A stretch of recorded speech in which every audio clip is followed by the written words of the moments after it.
আসসালামু আলাইকুম। I news বাংলার আন্তর্জাতিক সংবাদে স্বাগতম। ইসরায়েল অধিকৃত পশ্চিম তীরের ফিলিস্তিন শহর সিনজিল এখন কার্যত একটি উন্মুক্ত কারাগার, কারণ শহরটির পূর্ব প্রান্তে 5 মিটার উঁচু ধাতব বেড়া দিয়েছে ইসরায়েলি কর্তৃপক্ষ। আর এই বেড়ার একটি মাত্র প্রবেশ পথ খুলে রেখে সব দিক সিল করে দেওয়া হয়েছে। একমাত্র গেটটি আবার ইসরায়েলি সেনাবাহিনীর কঠোর নজরদারির মধ্যে রয়েছে। রয়টার্সের এক প্রতিবেদনে তথ্য উঠে এসেছে, 7 সন্তানের জনক স্থানীয় 52 বছর বয়সী মুসা শাবানেহ বলছেন, সিনজিল এখন একটা বড় কারাগার। নিজের নার্সারিতে গাছের চারা লাগিয়ে জীবিকা নির্বাহ করতেন মুসা। বেড়াটি এখন সেই নার্সারির মাঝখান দিয়ে গেছে। তিনি বলেন, সব গাছ পুড়িয়ে ফেলা হয়েছে, রোজগারের পথ তার বন্ধ হয়ে গেছে। ইসরায়েলি চেকপোস্ট ও দেওয়ালের সঙ্গে পশ্চিম তীরের প্রায় 30 লাখ ফিলিস্তিনি অনেক আগে থেকে পরিচিত, কিন্তু গাজায় যুদ্ধ শুরুর পর মহাসড়ক সুরক্ষিত এবং শুধু একটি পথ খোলা থাকায় যাতায়াতে কোনো অসুবিধা নেই বলে দাবি করেছে ইসরায়েলের সেনাবাহিনী। কিন্তু বাস্তবতা হলো, শহরটির বাসিন্দাকে সরু ঘুর পথ দিয়ে গাড়ি বা পায়ে হেঁটে বের হওয়া ছাড়া আর কোনো উপায় নেই। শহরের ডেপুটি মেয়র বাহা ফোকা জানিয়েছেন, নতুন বেড়াটি 8,000 মানুষকে মাত্র 10 একরের মধ্যে আটকে ফেলেছে। অথচ এই শহরের বাসিন্দাদের মালিকানাধীন 2,000 একর জমি রয়েছে বাইরের দিকে। সেখানে যাওয়া এখন কার্যত নিষিদ্ধ হয়ে পড়েছে।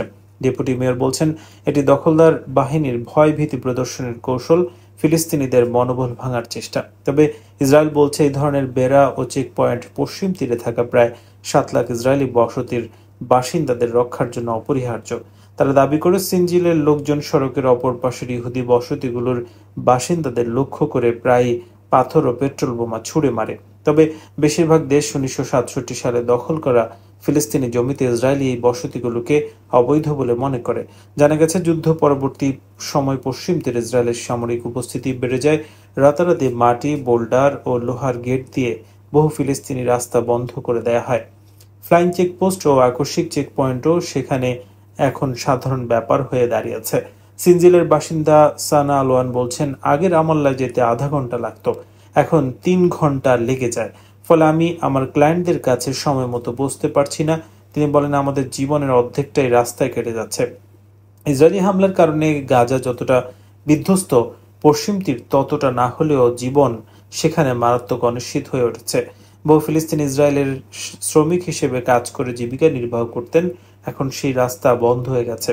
ফিলিস্তিনি কর্তৃপক্ষ মনে করে এসব দমন নীতি ইচ্ছাকৃত। প্রধানমন্ত্রী মোহাম্মদ মুস্তাফা বলেন, তারা আমাদের জনগণের জীবন দুর্বিষহ করে তুলেছে। এতে বিপরীত প্রতিক্রিয়া হতে পারে বলেও মনে করেন তিনি। অনেক তরুণ এতে বিদ্রোহীদের প্রতি সহানুভূতিশীল হয়ে উঠতে পারে। গত 24 ঘন্টা অবরুদ্ধ গাজা উপত্যকায় ইহুদিবাদী ইসরায়েলের হামলায় 70 জন ফিলিস্তিনি নিহত হয়েছে।